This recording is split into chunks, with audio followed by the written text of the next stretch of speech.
Well, hello, Spring Forward, and happy Wednesday. I hope this video finds you well. I'd like to once again welcome Miss Crew with us. She's becoming a regular on our little video here. So, Erin, thanks for being on the video with us and helping to share some great news. Thanks for having me again.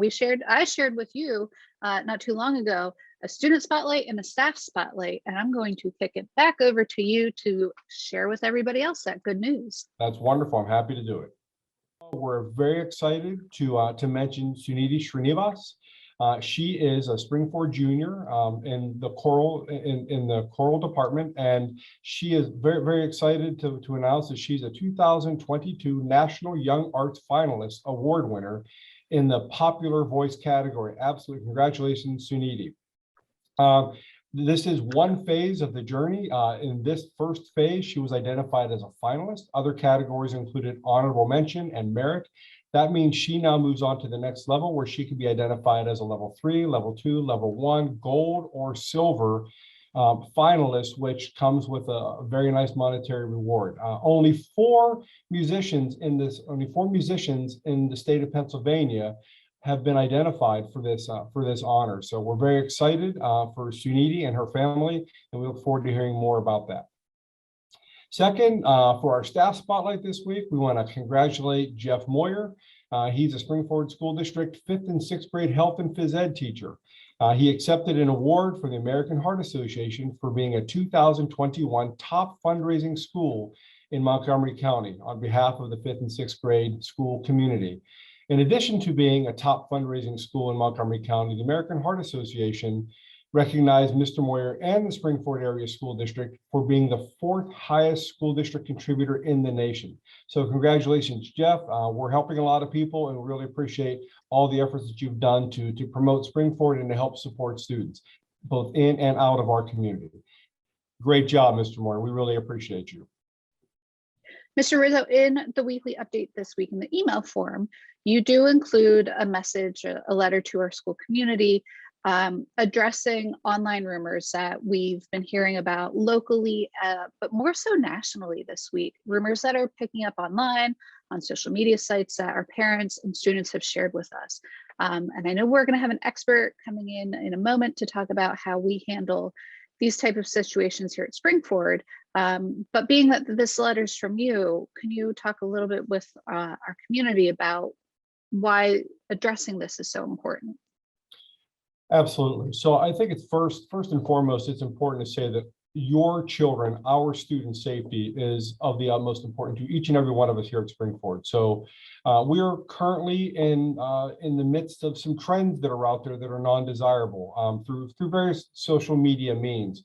And it's important for I think our community to know what we do, what we have in place, and how we handle things that are non-desirable coming our way, whether they're threats, whether they're social media trends, whether they're anything that involves student safety. We have some processes in place, and we have personnel in place to help ensure that our buildings are very, very safe. And we are bringing on our video this week a very special guest, Chief Dave Boyer, who is our coordinator of safety, security, and emergency preparedness. He's going to come on and talk a little bit about what his team does and how he handles tips and announcements as they come into us. So we're really thankful for him and what his team does to support our students and our Spring Forward community. Well, let's swoop him right in. Sounds great. So the next thing we're going to spend some time talking about today is school safety and some of the reports that have been coming in. So I guess I first want to really say thank you to our community, because whenever we get reports or whenever we hear rumors or things show up on social media, our families have been really good about reaching out to us and letting us know about that. And we're really appreciative, because as many eyes are on our school district and on our children to keep them safe, helps keep our buildings as safe as possible. Well, a lot of you don't know is what happens next. Once you report something to us, what do we do with that information? So we've invited Chief Boyer to be with us to talk about what happens after we get a safety say report or after we get emails, concerning emails from families or community members. So Chief, thanks for being on the show with us, or being on the video with us. Talk a little bit about what happens once we get a report or once we get a concern. Well, usually what happens is, depending on whether it's an initial life safety or immediate life safety issue, I contact our threat assessment team and our administrators immediately. And if it's an extreme emergency, what happens through Safe to Say is I will contact the Montgomery County 911 Dispatch Center, and we will have whichever jurisdictions responsible for that issue. We'll send officers to that location to contact parent and or the student. If it's not a life safety issue, or if it's a rumor, or if it's something like that, again, we contact the administrators involved, and we do try to track down and talk to all the people that are involved in that rumor to basically tie up all loose ends to make sure our kids are safe. And Chief, right now we're talking mainly about hearing about online threats nationwide. But when students use Safe to Say, they do have a drop down of items that they can report on, and anger issues, animal cruelty, depression, anxiety, domestic violence. So it's using Safe to Say isn't only about reporting threats or rumors of threats. It's an anonymous process that can be used for any concern that a student or a parent or teacher might have about another student. Do you see a lot of that coming in this year? We do, and especially with the situation we're in with COVID and whatnot, we have seen an increase in our calls on Safe to Say. And I'm a fan of Safe to Say because it gives us an opportunity to get in front of problems way ahead before they become terrible outcomes. But we get a lot of mental health issues. We get a lot of depression issues, some violence. And again, they're all dictated to whatever that call comes in as to how we handle it. Some are just offers for help, like some situations where people might be in a financial problem, or people might need an outreach to another social service. That comes in through Safe to Say as well. And again, we have all the resources here and the connections to make those things occur for people that may not have internet access, may not have some of the means or ways to get things done. But normally, the main two things we get from Safe to Say are self-harm issues, which we have to act on as a life safety right away, or any kind of physical violence, like some of the things that are on TikTok right now, which we act on immediately.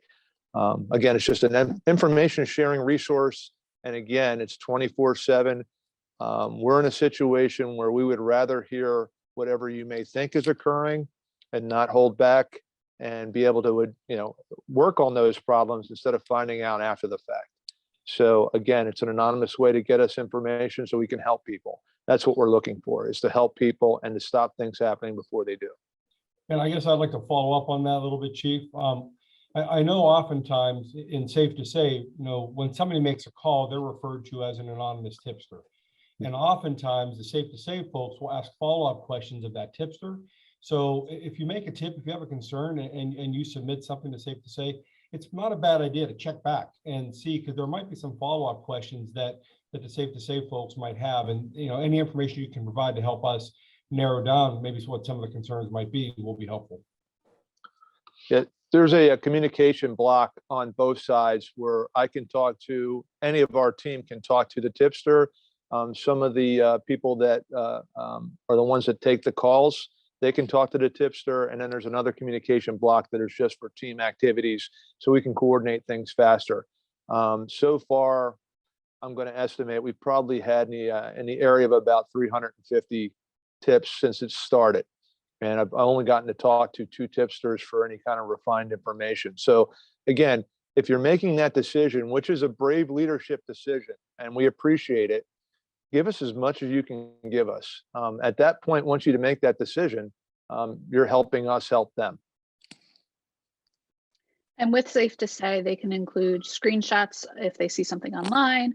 They can include as much personal information about an individual or circumstances they have. Again, as you said, the more information, the better. Yeah. The more information, the better investigation is going to be, and the quicker we're going to get to a resolution. And again, it's not so much that we're looking for people that are violating the law, even though that does happen. Our main interest, and the main interest of Safe to Say, was for the self-harm aspect. We want to make sure that people get the right help right away before it turns into a tragedy.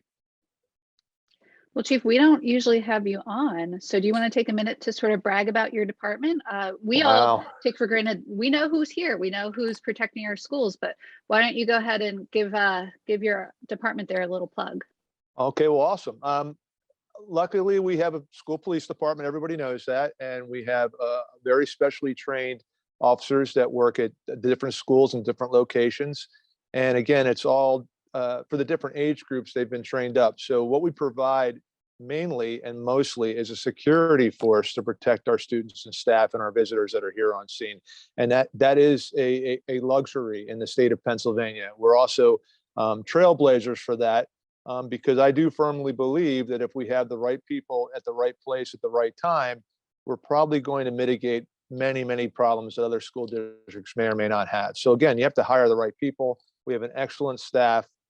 Fortunately or unfortunately, with COVID, we've turned into a lot of traffic safety. But the mainstay of the day, my folks are in the schools and we're monitoring problems and assisting the administrative staff with mitigating problems. So again, we do a lot of things. We do a lot of things when it comes to charity work, especially during the holidays, and a lot of training aspects for staff, Stop the Bleed, ALICE training, all these things we do in-house. And again, other school districts don't have that. I think we're end up being the trend for the state at some point, because there's just so many things going on. My folks are running from the time they get in to be blinking, the day's over. So it's very fulfilling, got a good crew, and we're very proud of what we do. Excuse me.